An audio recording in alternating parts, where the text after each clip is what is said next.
Hi, everybody. Welcome to today's session. We are so happy to have you here. My name is Mary Lane, and I'm happy to welcome you to our webinar today on our new benchmarking study on third-party risk management. Today, we're joined by Colin Campbell and Jeff Stitt, and of course, Andrea, and they'll give their own intros in just a minute. But as always, I'm here to help facilitate today. So if you run into any issues during the webinar, feel free to reach out to me in the chat or send me an email at mary@rethinkcomplianceco.com. Other than that, this webinar is eligible for CEU credit. So you're going to get an email tomorrow that has the link to the recording of today's session, a link to the study itself, and then your certificate to submit for up to 1.2 CEUs. And I think with that, I'm ready to turn this over to Andrea. All right. Thank you, Mary. Appreciate it. Hi, everybody.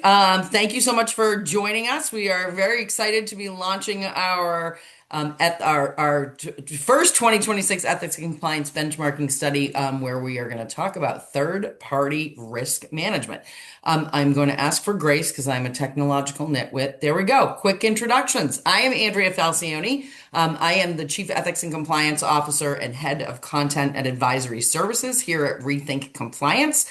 Very briefly, I'm an attorney by trade. I have been in the legal and compliance space now for over 30 years. I am horrified to admit, and I've been a principal here at Rethink for the last 8 years. Prior to joining Rethink as a partner, I was at PwC, where I ran an ethics and compliance related consulting practice. So it's super great to be here. I am going to turn it over now to Colin to introduce himself. Thanks, Andrea, and it's great to be on this webinar today. It's a great survey, and looking forward to sharing the results. Colin Campbell, I'm the VP of Marketing at GAN Integrity, and as I said, we're proud to be co-sponsoring the survey with Rethink Compliance. Am based in Spain at the moment, but have been in this industry for a little over 22 years. And, I just love and I feel like very privileged to have had that time working with compliance and ethics leaders around the world. Had the opportunity to work with Andrea and a lot of her colleagues in previous roles. So great to reconnect and work with them as well. So, Jeff, I'll hand it over to you. Thanks, Colin. I'm very grateful to have been offered an opportunity to join Andrea and Colin, two people I greatly respect, on this important webinar. My background is that I have 22 years as an in-house chief compliance officer with an additional 14 years in various control and operational leadership roles. I now serve as president of Acacia Trail Consulting. Great. Thank you so much, guys. We're each going to just give you a brief overview of the organizations that we represent here today. So Rethink Compliance, we are a certified woman-owned company. I always like to lead with that because we're very proud of it. We've been on the Inc. 5000 list of, this is such a mouthful, of fastest growing privately held companies in the United States. Whew, for the last 5 years. Also very proud of that.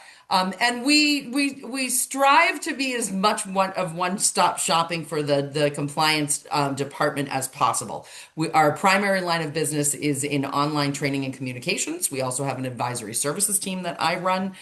We do traditional consulting work like risk assessments and program build services for our clients. We also do a lot of codes of conduct. So we've authored over 100 codes of conduct on behalf of our clients, and we also have an analytics practice that kind of is the umbrella over all of our different offerings. So that's what we do. Colin, a little bit about GAN. Thanks, Andrea. And, as I said before, I've had a couple of years at GAN Integrity and, you know, super proud to work here. We're a 22-year-old company and we were founded in Copenhagen 22 years ago by really strong advocates in the compliance and ethics space, by founders that were very passionate about human rights, bribing, corruption, data privacy. And the work they did early on has actually shaped a lot of the laws and regulations that we have today.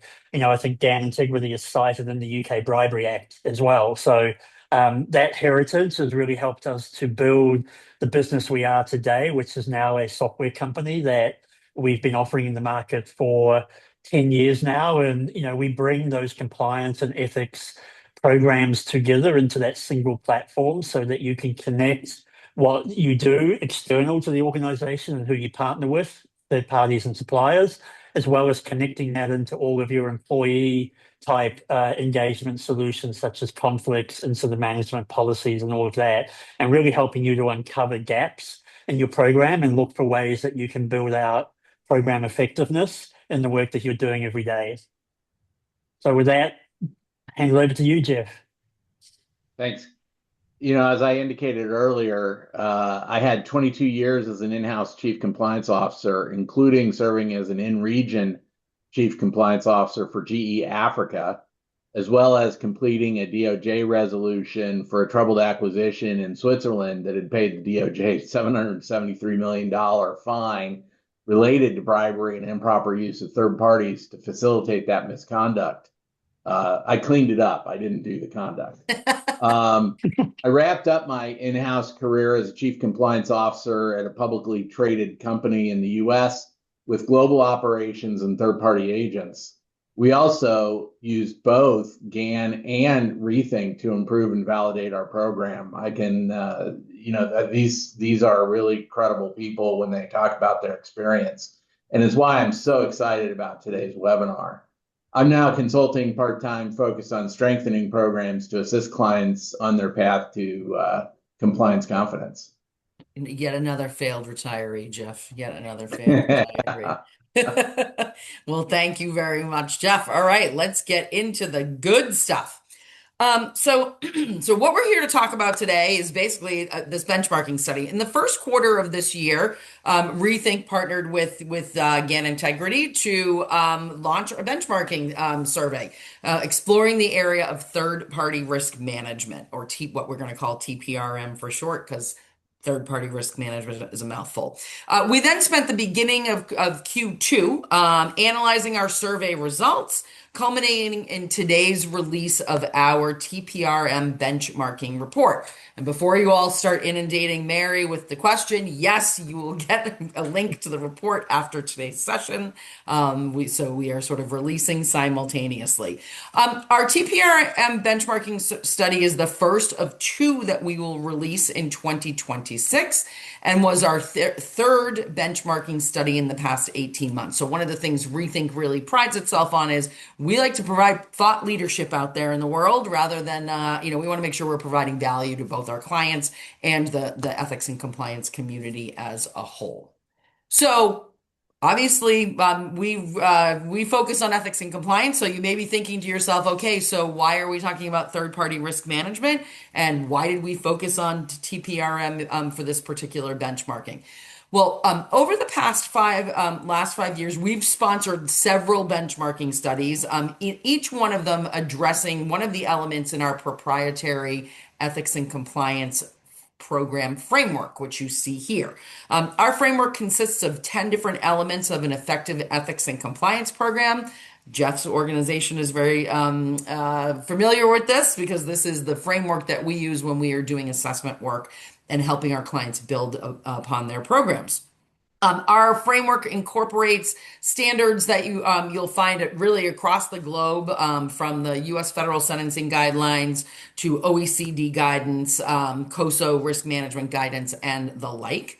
And so all kinds of source materials that kind of go into our program framework. And as you'll see down there in the lower left, third parties are one of our program elements. So we opted to study leading practices in TPRM in large part, because it's one of our program elements, but also as we were kind of looking around out there in our industry, we really realized that there's a dearth of benchmarking information in this area. I feel like there's a fair amount of benchmarking about many of these other elements, but not that much about what organizations are doing from a leading practices perspective when it comes to managing third-party risk. And managing third-party risk there's a lot that goes into it, and it's hard.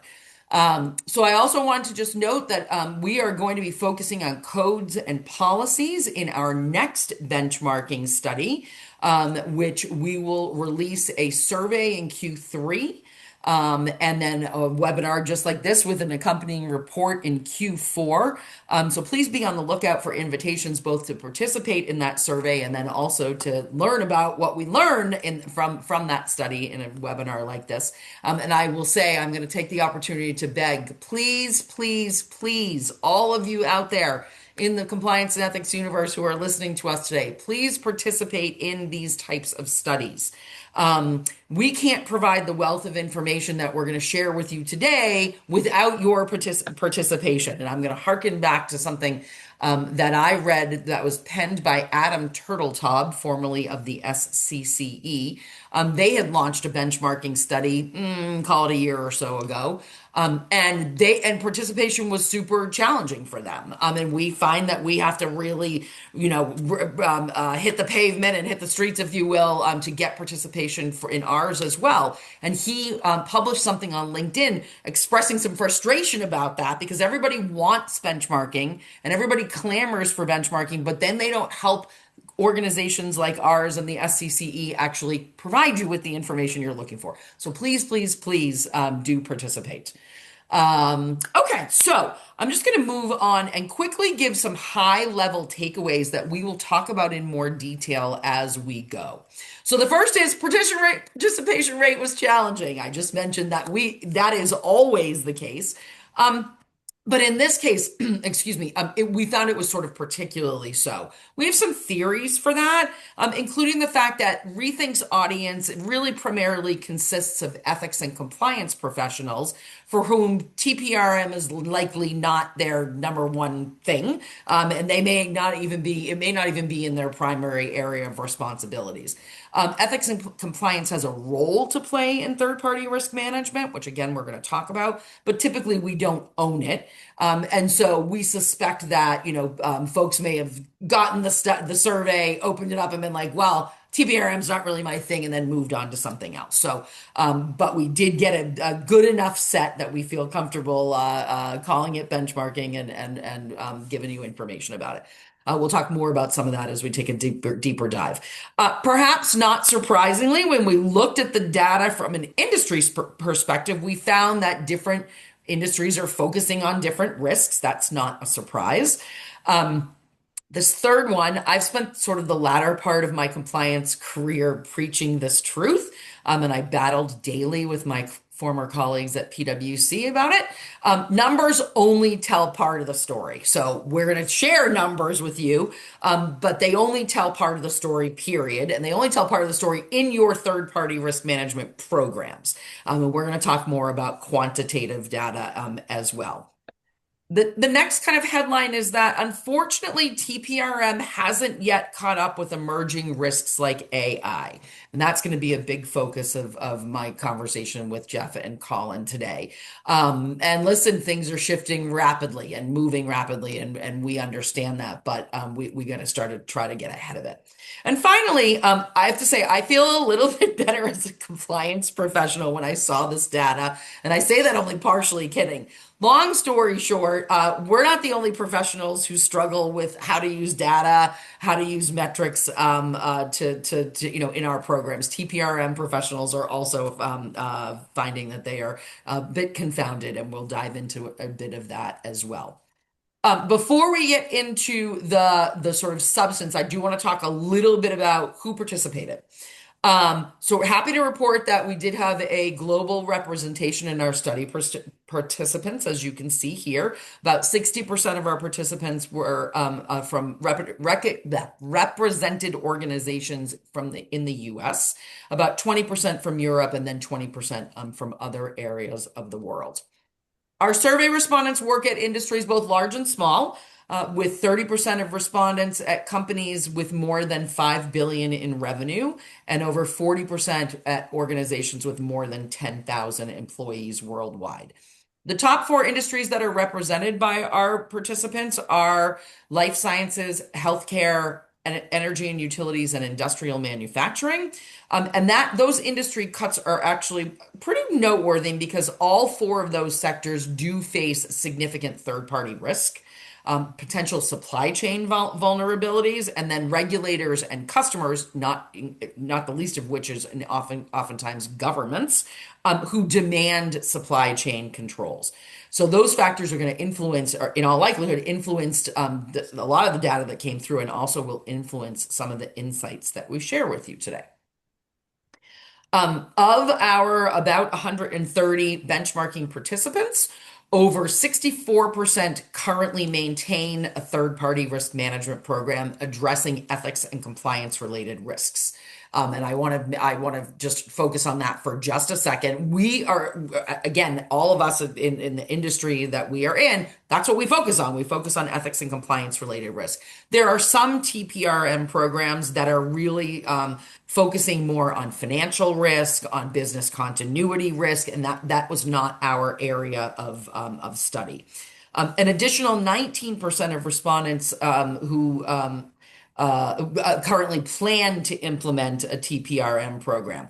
So for purposes of our discussion today, and also the report that I will again say you guys will all get access to, we are focused on the respondents who currently maintain a third-party risk management program addressing the types of risks that we worry about as ethics and compliance professionals, because those are going to be the things that are the most interesting to us, obviously, for what we do. So now we'll get into the details.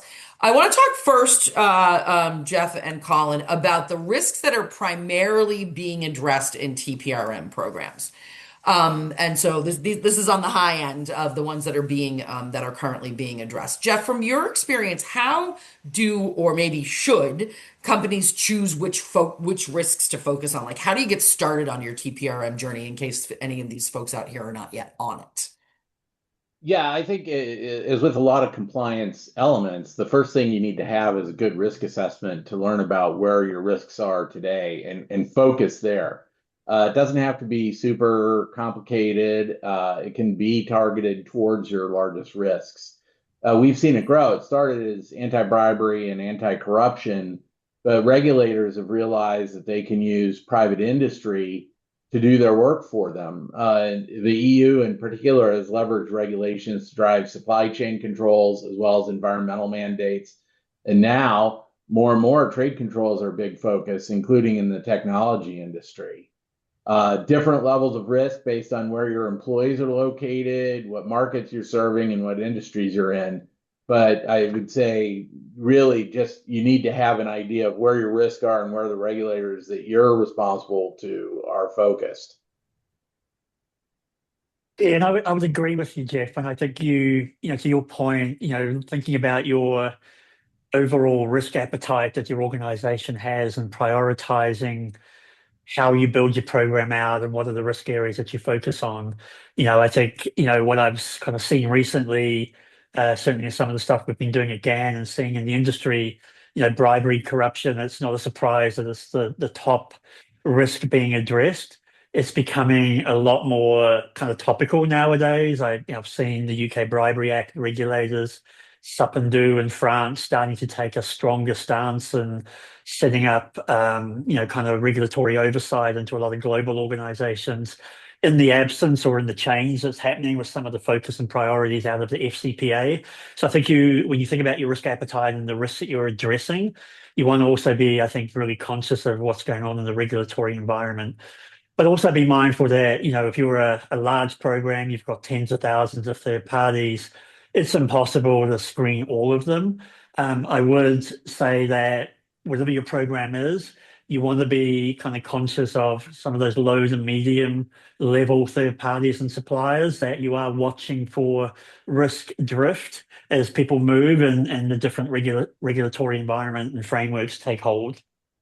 Yeah, so I'm going to comment on a couple of things you just said, Colin. First of all, it's about time the UK in particular starts to take a stronger stance. That law was passed in 2010. So we can start with that. And then the other thing is I'm going to be really interested to see what happens. So you just alluded to the fact that there's a different focus here in the US for FCPA purposes. Like, will we see over the course of the next 3 years, bribery and corruption move down and some of these other risks move up? Potentially. That's a Well, good point.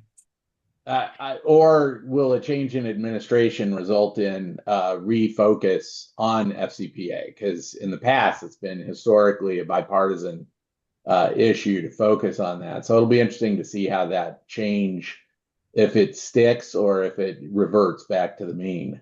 Yeah, yeah. Well, I mean, the other thing is that there's statute of limitations. I mean, there's so many things that go into that, right? And like, so when we do training and communications, a lot of times we're trying to grab people's sort of hearts and minds. And bribery and corruption is just bad. It's just bad for the so like we don't want that out there, regardless of whether there's a change in focus in the administration. It's not good for society. But it will be interesting to see. I would And then the also other, add, oh, so go ahead, Colin. I was going to add on to that, and I agree with both of you. I think bribery and corruption, will stay pretty high. I know we're waiting for the EU to put out their obligations and their frameworks around the forced labor regulation to come into effect in December 27. But a lot of that is a lot of bribery and corruption and happens in deep in those supply chains, right? So I think this move by the UK and the move by the EU, particularly the French, I think is a harbinger to where their focus and attention is going to be as well as Yeah, those laws come into effect. right. Which then potentially moves up the human trafficking to, Yes, higher, yeah. the shifts. Let's talk a little bit about the risks that are not being particularly well addressed in TPRM programs. I'll start with you, Jeff. Thoughts? Yeah, so on third-party risk management, it's really looking at this data. It's stark how many people are not looking at AI and how that is especially related to data management and critical business processes. Most people aren't dealing with that per the study. I honestly think in 3 years, AI is going to be at the top of the list for most risks that people are addressing. The DOJ in their 2024 ECCP had a very clear mandate for companies to get focused on AI. And I think you're going to see continued pressure on that. I think if nothing else, ethics and compliance needs to get involved and start asking questions in this space. It doesn't have to be expansive or expensive, but it can't, you need to work on identifying risk. I mean, one of my former companies, there was an AI governance that was run by IT, and I invited myself to be a part of that governance committee and started asking some really important questions. And we saw that AI was coming into every critical business process, and there was not necessarily an understanding of what they were doing with our data. And I think that's going to become important. You need to make sure that you at least have a seat at the table. And if you build a critical piece into your business, and then it either gets shut down or it breaks, what's your backup plan? What's the business continuity on that? Yeah. I'm just going to add on to that, and I think Andrew, you made the point that as we were looking at the demographics of who responded, I think some of these risks may bounce around on the right-hand side depending on the industry. If you're in mining, oil and gas, the environmental health and safety could be a higher priority, right, in terms of what you're addressing, or it could be that that's being managed, and we'll talk about this a little bit later, in different parts of the organizations. Ethics and compliance may have some oversight, some input into that, but it's being managed in different areas. And I think, Jeff, you kind of just prompted me something about the AI piece, and I agree with you. I think that will rise over the coming months and years when we run the survey again to being a top risk that compliance and ethics wants to and needs to pay attention to. And just thinking a few weeks ago, AI is now becoming something that comes under export controls. The US government closing down the latest models from Anthropic, right, with their 5. And now you're going to have this kind of construct of, can I use that model if I'm in the US and now I've got colleagues in other parts of the world that can't? My third parties might be using those different models. It may expose us to unintended risks across the board. So it's going to be interesting to watch the space in terms of how that plays out from and regulatory trade compliance. Yeah, that's super interesting. I think, yeah, I hadn't even thought of that part of it. So and I'm gonna key off of that for one second. So Michael asked us, what are the key aspects of AI to be looked at from a TPRM perspective? I think you both just mentioned some of them. I don't know if there's anything else you want to address back to Michael on that. Yeah, let me give it a real life example of something we saw when I was chief compliance officer, and that is the HR team brought in a third party that was going to take the health data that was associated with our employees, and without necessarily consent, it was going to categorize them into certain buckets that it's not a stretch to think that eventually, you could use that to try and categorize and charge people for their expenses. Well, that is an activity that may be highly regulated in certain areas and by certain governments, and they weren't even considering that or seeking consent. So, Michael, I think it's a great question, but some of the key aspects around AI are what data are they accessing it? How are they using it? Do they have appropriate consents? Is it controlled? And is the use of it appropriate and in some cases legal? So I think that's going to become more of an issue, especially, as you look at AI and its ability to create performance appraisals, go through my email box and create a performance appraisal for my employee. And, that could start to become, something that's even more highly regulated, I think, going forward, because you're starting to see some pushback on AI. Yeah, totally. Yeah, and if I, Andrew, sorry, I could just add to that. Yeah. I was, you and I were talking in preparation for the webinar around, data privacy was at 47%. I think to add on to what Jeff said and to Michael's question, I think when you think about AI being used in your third parties, you've got to really think about that data privacy angle as well, because how are they using that data?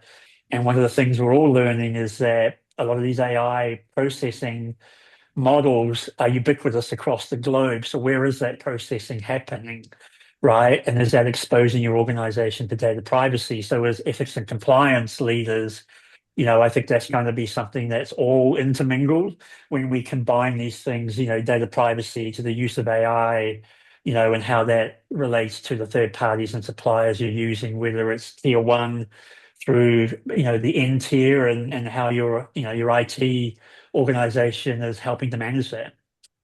Yeah, right.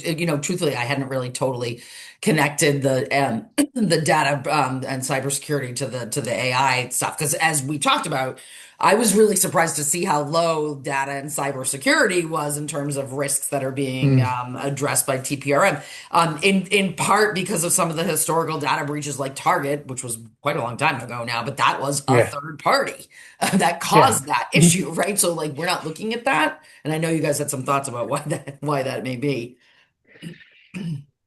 Yeah, it's goes back to what you said about the UK Bribery Act, right? It's what are we 10 years into GDPR and some of the data privacy regulations that came into effect, and I think they've bedded down into organizations. But I think, like Jeff said, AI will become a bigger risk area. I think the same for data privacy, right? Because if anything, AI is just amplifying the great uses and the great outcomes we can get from AI, but it's also drifting into these other risk areas that are going to have to come back into focus, like data privacy, as I talked about, thinking about, export controls and how do you deal with that when there's oversight from governments and, the use of AI models around the world, and then how your employees are using AI, right? And is there a lot of use going on with third parties or across your organization, right? That you want to close those gaps.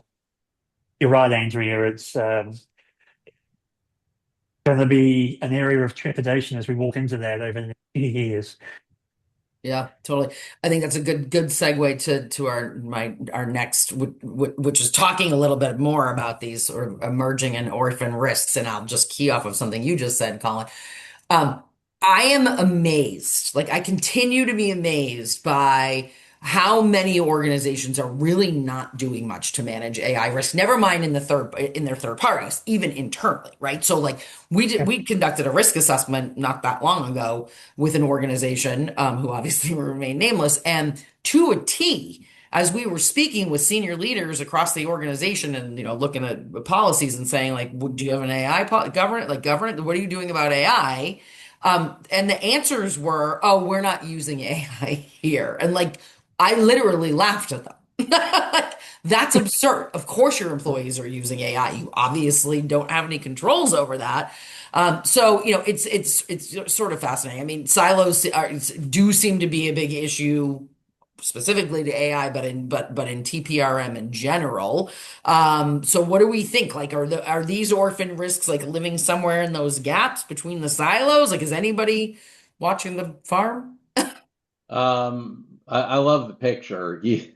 By the way, You that's know, AI generated. Go on. look, I think, something that the last 7 years have taught me in my career is you have to remain flexible, especially because of the uncertainty in the world these days. The number of one-time events that have occurred in the last 7 years, Mm. COVID, Russia's invasion of Ukraine, the shutdown of the Suez Canal, the shutdown of the Hormuz Straits. These are things that you really couldn't see coming. It can upend your business and create enormous disruption. AI is going to have a significant disruption effect on business, and maybe even in the ethics and compliance space. So having that flexibility and willingness to switch risk focuses is important. It's also important to remain focused on core risk because you don't want to just chase the shiny object, Right. which is important. So, like, third-party risk management around bribery and corruption remains very, very important and is a way to get in trouble even when something else pops up. And, for the life sciences industry, I think anybody who's involved in healthcare delivery probably needs to be thinking about fraud these days. And do they have third parties that are perpetrating it on their behalf? Because I think that is, we just saw the DOJ did a crackdown on a $6.5 billion fraud scheme just this last week. And so I think these are things where you need to have some flexibility, but don't lose sight on your core risk functions as well. Yep. Yep. Colin, anything to add? I know, I just what Jeff said. That's a great response. I think it covers it perfectly. Cool. Okay. Let's move on a little bit and talk a little bit about which third parties most TPRM programs are including. So, Colin, I know you wanted to talk a little bit about pushing this further down. Yeah, when I kind of first looked at this, I was a little bit surprised. If I go down the third from the bottom, where we have subcontractors or fourth parties, right, in terms of at 40%, I think that is going to change as well. We talked a little bit a couple of slides ago about regulations like the EU Forced Labour Act, where it's not just your suppliers, it's going to be their suppliers and across multiple tiers, and having that ability to make sure that that is covering forced labor, modern slavery regulations, what the obligations are. But it's not going to be easy, right? And I think that the approaches that organizations take is going to have to go through, I think, a level of kind of adjustment, right? Because when we think about our suppliers, we don't have relationships with their suppliers, right? We don't have commercial relationships with them. So how are we going to address that? So I think I can see, that kind of subcontractor end tier supplier stuff coming up, and see a lot more emphasis on, mapping supply chains and having that ability to go really deep into where suppliers are, where they're operating, what potential risk and exposure you may have as those regulations come into effect. And the other one I think, Jeff, you kind of picked up was around employees, and I think you had some great observations around that as well. Yeah, I was actually a little surprised on the employees. I mean, I think that even goes back to the federal sentencing guidelines that one of the things that's important is to check employees. So to see 19% was a little surprising, and I think potentially problematic. And if you think hey, that can't happen here, there was a school district out of Des Moines, Iowa, that hired a superintendent, and they found out later when the federal enforcement folks showed up that the superintendent didn't have a legal right to work. And so the lack of background vetting at very senior levels is something that all organizations should be thinking of. Additionally, some of these new risks, given the remote work environment, there are North Korea worker farms. And, if you're involved in hiring people that don't have a physical interview, you better have a pretty good program to make sure that they're really who they say they are. That can also create I-9 issues. So I don't know that ethics and compliance folks need to actually do all that screening. Our HR and labor and employment colleagues have a strong vested interest in that, but probably making sure there's some oversight is really important. Yeah, I'd Yeah. agree with that, Jeff. And sorry, Andrea. No, go ahead.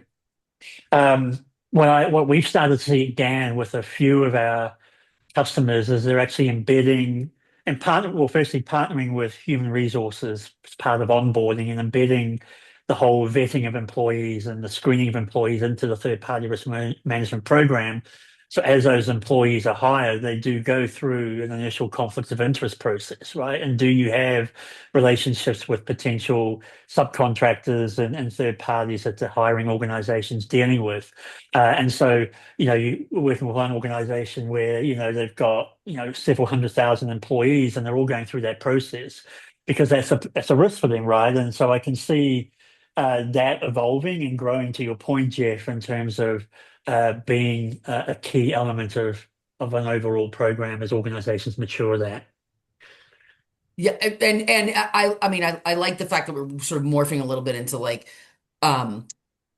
oversight. Because Yes. some of this also could have been like, well, that's a different program, but third party risk management, just like ethics and compliance, it encompasses a lot, and it may not just be what are you doing to screen for OFAC screening. You know what I mean? Like that's not your full third Yeah. party risk management program. No. And to your point, Jeff, like the ethics and compliance teams need to understand the whole gamut at the organization and should be reporting up that whole gamut at the organization, whether it's TPRM or any other kind of related risk. I just realized that in Q&A, I just checked Q&A. So somebody in Q&A, Fran, says, "Hi guys, I see all these issues directly related to a very rigorous contract management program." Yes. So I think the answer to that is yes. I think there's probably more than just contract management. Don't know, Colin and Jeff, if either of you want to comment on that. I think we have something coming up also around KPIs, right? Yeah, we do. And key risk indicators. So maybe we could touch on it then. But I think it's a really good point that Fran makes about all of this factoring into contract management. And then it goes to, I think, what Jeff talked about in terms of having that oversight as ethics and compliance and partnering up with procurement and, and making sure that the rigors around the contract process and the obligations that that supplier or third party have are baked in and assessed, right, as part of your overall, approach to risk management. Yeah, and we'll be talking later about audit rights, which is one, that's clear. And I do agree that the ability to conduct due diligence and conduct ongoing due diligence and conduct audits as needed is something that needs to be a rigorous part of a contract management program. So absolutely, I agree with the Q&A that came in on that. Yeah, and we are going to talk a little bit more about contracting in a bit. Okay. Hold on. Technological snafu. Okay. We also asked a number of questions in the survey about what elements kind of make up a typical TPRM program. And Jeff, I know you had some thoughts about conflicts of interest, and these are very small. Again, you'll get the report, and so you'll be able to see this. But in the middle there, the yellow bar, this is what we're going to home in on right now, says we review potential third-party conflicts of interest disclosed by our organization's employees as part of our TPRM program, and about 70% of our respondents do that. So, Jeff, I know you had some thoughts there. Yeah, look, this is one where we just repeatedly saw that there were employees who either had interest in or receiving kickbacks from,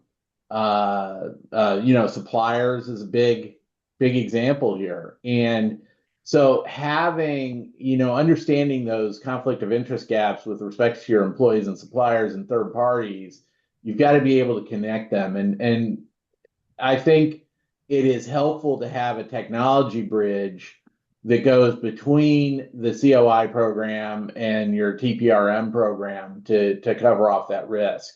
I think also, Colin, you may have some perspective on that as well.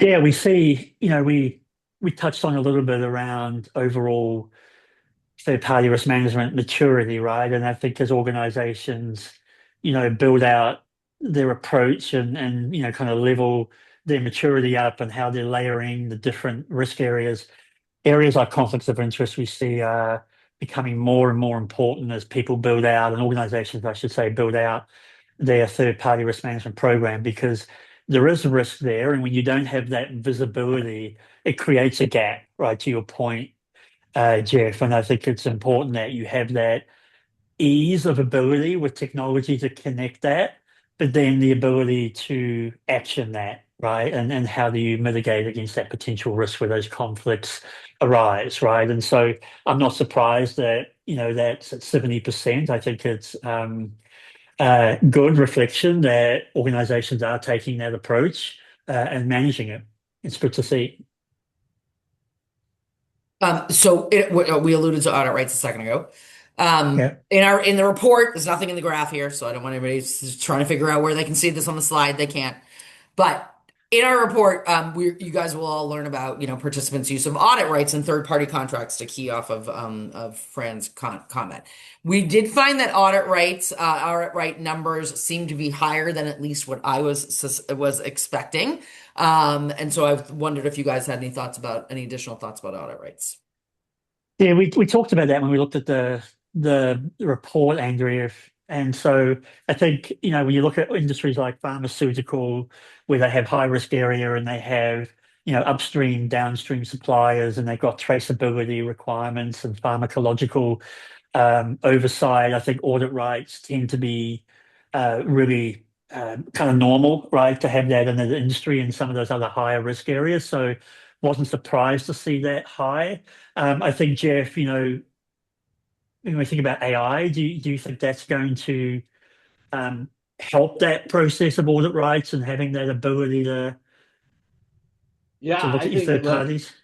I think audit rights is really an interesting place around the use of AI. I mean, if you can take a described set of books and records from a third party and then run them through an AI and have it analyze and summarize, that makes it a lot cheaper, easier, and faster to exercise those audit rights, and actually may lower the bar for people saying, hey, I want to exercise my audit rights in that way.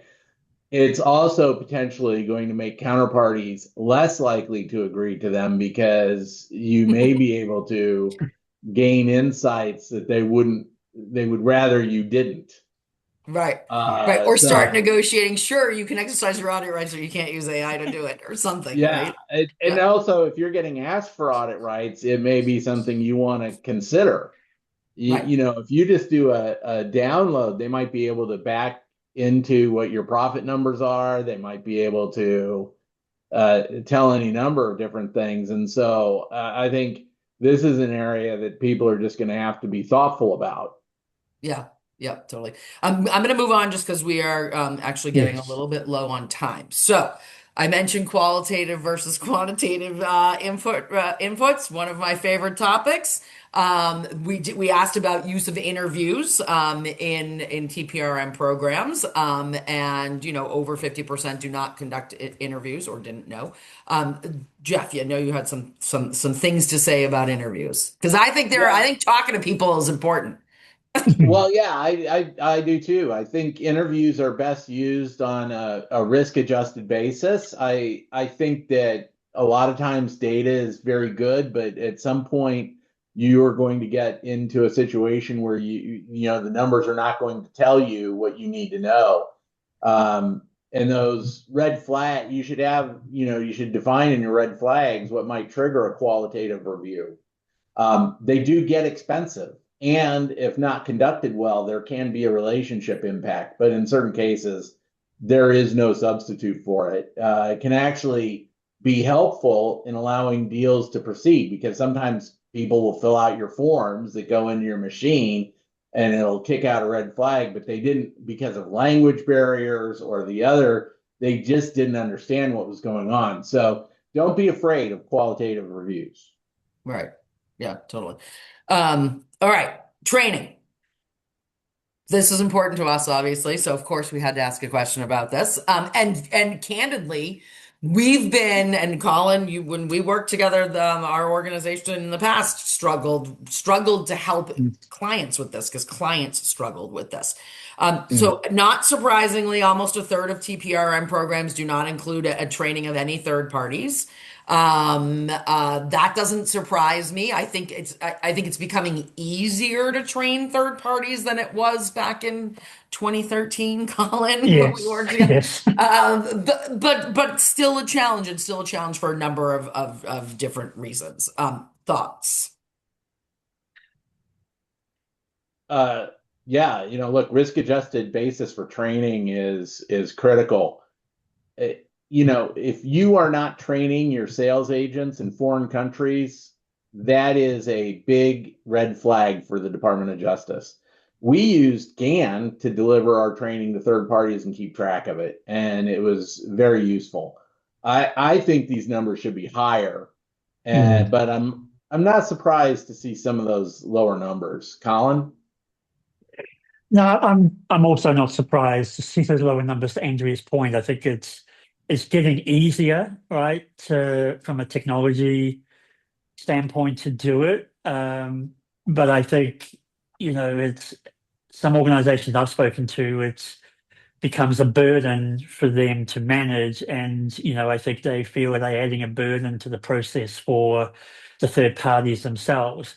And I often feel that compliance and ethics leaders are under pressure, right, to do the due diligence to ensure that those third parties are the right people we should be doing business with, because the business leaders want those third parties engaged and up and running and driving revenue and efficiency. So it's a balancing act, but I think technology is going to help us get there. And if I put a plug in for some of the benefits of AI, I think that's going to help. And a lot of the work you're doing at Rethink, Andrea, is pushing that, right, and making it a lot easier for organizations to adapt it, which I think will push those numbers higher, to Jeff's point. Yeah, yeah. And it's interesting. I think technology is a piece. I will also say expectations have changed since 2013 or earlier when we first started to dive into this.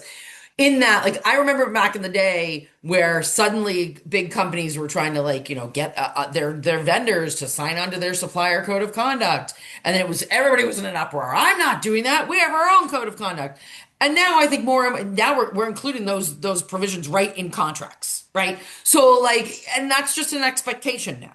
And what it means Mm. is you're going to make sure that your internal code of conduct is basically matching what supplier codes are saying, right? So I think expectations have changed too.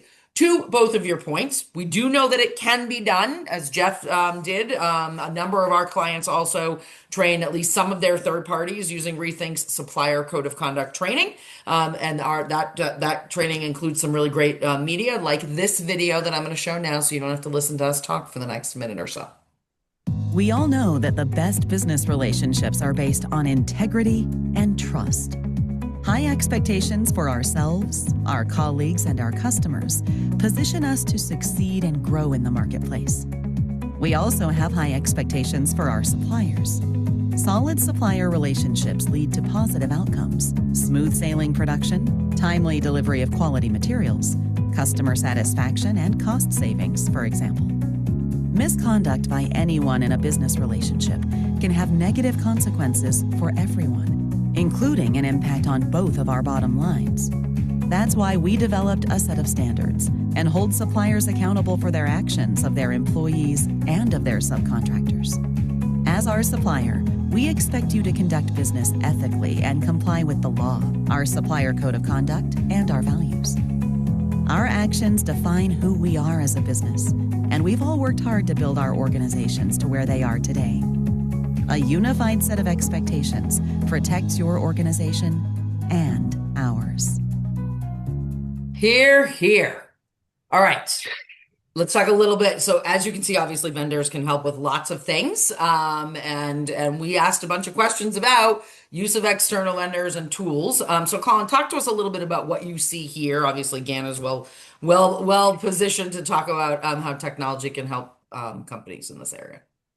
Yeah, and I think there's a couple of ways that we look at this, and we have obviously a lot of customers using our third-party risk management technology to really drive their programs, right? And I think there's a lot of output here, which is fantastic, that talks a lot about due diligence and how to automate that, how to gain some benefits, because very often, as we all know, ethics and compliance teams are not huge in numbers, and they're having to do a lot in terms of scale, whether it's 1,000 or it's 100,000 third parties, and technology can be an enabler. I think what we see and we talk a lot to customers about in terms of it's about business outcomes as well as the efficiency and the ability to scale what they're doing with their third parties and suppliers.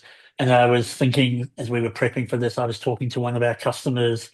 It's a pharmaceutical company out of Switzerland, global organization. They have a compliance team of 3 people, so very small. But they were telling us that, using technology, they are using GAN, enable them to, reduce by 97% the review time for third parties, which in itself is a fantastic outcome. But the thing that kind of got me when I talked to the chief compliance officer is he said to me, but what that's now enabling me to do is to go and be a business partner to sustainability to our healthcare team. And now I can and go work with them because I'm not doing all this other manual process review time of third parties. I can now be, for him, his words were a better business partner. So I think technology is just, continues to evolve. I think it's just getting better and better. And all of these things that people are using them for are definitely a fit for where technology can help. And presumably ongoing due diligence, right? I mean, I think Oh, that's yes. one of the things that organizations struggle with is like sort of how much is enough, because the government's never going to tell you that because they want it to be gray so that they can hammer you if they want, right? So, Oh, yeah. so presumably that helps. That does help. And, I mentioned before, the technology now is at a point where it can continuously monitor for you at a cost that's manageable and acceptable for the business. It's no longer doing the big 100-question assessment every year or waiting 3 years, right? You can monitor and continuously look for things that may be drifting with your third parties in terms of risk or potential exposure that you want to get ahead of before it becomes a blaringly, fire alarm red issue in your business. Right. Yeah. And a lot of our clients are using technology for that as well. Okay, so let's move on and talk a little bit about KPIs and KRIs. We started when the 3 of us were prepping, kind of started with the concept that third-party due diligence is not TPRM, and I mentioned that before, right? The things that you do to do third party, like there's more that goes into TPRM, and it doesn't stop at due diligence. So, Jeff, thoughts? Yeah, I think it's really important to make sure that you include testing and monitoring. The DOJ has a huge focus on that in their ECCP, as well as data analytics, and these KPI numbers are a little low. I think it doesn't have to be a fully automated solution, but some kind of monitoring is really important. Customer base and respondent base may impact this. I think as we've seen, there are some elements that may be split between life sciences and manufacturing. And if you have well-developed KPIs, it can assist you as you evaluate potentially M&A activity or demonstrate that you have a good program to a buyer, regulator, or governance committee. Yeah, and I go back to that question around the contract management side of it, right? And it's about, partnering with procurement and the business leaders around the types of KPIs that they're expecting from third parties and suppliers and the role that ethics and compliance can play in that, right? And we talked about training where there may be certain obligations and language put into contracts that they do have to complete the training. So I think, the ability to track that and monitor it and feed that back in as, procurement and supply chain, third party risk leaders are doing that ongoing monitoring is going to be, an important facet to look at as you evolve. Yeah, and Jeff, I think you had an example with sales agents also, right? Yeah. So in terms of KPIs, there are some things. So like around training, controlling, identifying who's taken training and who hasn't is great. That's a key performance indicator.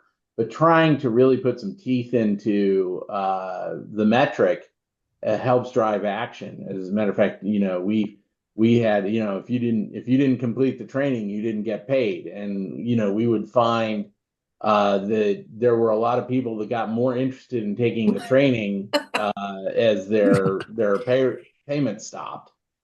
Right. We found that at PwC too, because if we didn't do our training internally, you didn't get as much of a bonus as you would have otherwise. So yes, that does tend to incentivize. Yes, Like the right carrot. incentives in place. Yeah, exactly. Carrot versus stick. Benefits of TPRM. I mean, I think the good news here is that survey participants certainly do feel like there's a benefit to their programs. Again, this is hard. This stuff is hard. And sometimes I think there's the question of like, am I doing that? Like, am I getting anything out of this?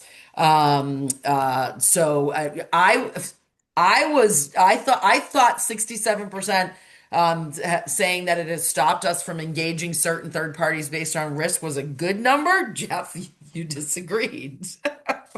This is just out of probably 22 years of experience in house. It's if your program hasn't stopped a third party, then you may not be looking at all the right risk factors.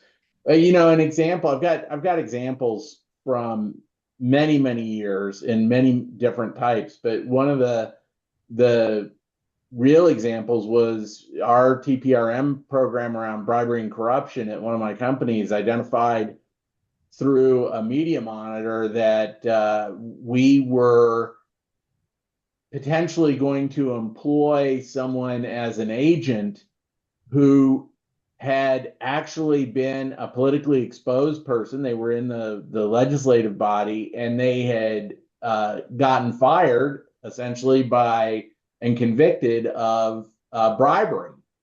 And once you sign up in the Middle East, in several countries in the Middle East with agents, they're yours for life. As a matter of fact, you abandon the territory if you want to move away. So we had a heightened risk factor around that, and we looked into it, and that's when we found this. We did an interview with a law firm, and we were unable to clear that factor. But it's really important. If you're not seeing any benefit from your third party risk management, you may not be looking at the right elements. Yeah. I mean, even we at Rethink have had situations. We had a prospective client who was not US based, who wanted to license training from us and was going to be training some of their folks who sat in Iran. And we were like, we can't do it. Could we have taken that risk? Yes, we could have. We conferred with outside counsel and decided that we were not going to take that risk. So even we're in that 67%, and we're a very small company. So to your point. Colin, so I just want to give you, we have like 1 minute left before Mary comes back and wraps us up. Anything you wanted to say to wrap us up? On this slide, Jeff made a good point around, the 67%, but what I think from looking at the survey respondents and seeing the other spread, I think it's promising, right, in terms of where ethics and compliance is moving in terms of maturity and, reaping benefits to their organizations. And I think there's just a lot of opportunity, right, to really kind of continue to evolve and improve that, right, in terms of designing the approach to TPRM as well as supporting that with technology where it makes sense. Yep. Agreed. Well, that wraps us. First of all, thank you guys for joining me. Mary, any last words? My last words, very simple. You're going to get an email tomorrow that has a link to this recording to rewatch the webinar if you want to. You're also going to get a copy of the study in your email and the certificate to submit for CEUs. We also have lots of webinars and open houses coming up this summer and would love to see you at all of those. Thank you, Mary, and thank you all for joining us. Perfect. Thank you. Thanks so much, everybody. Bye, everyone. Bye. Bye. Bye.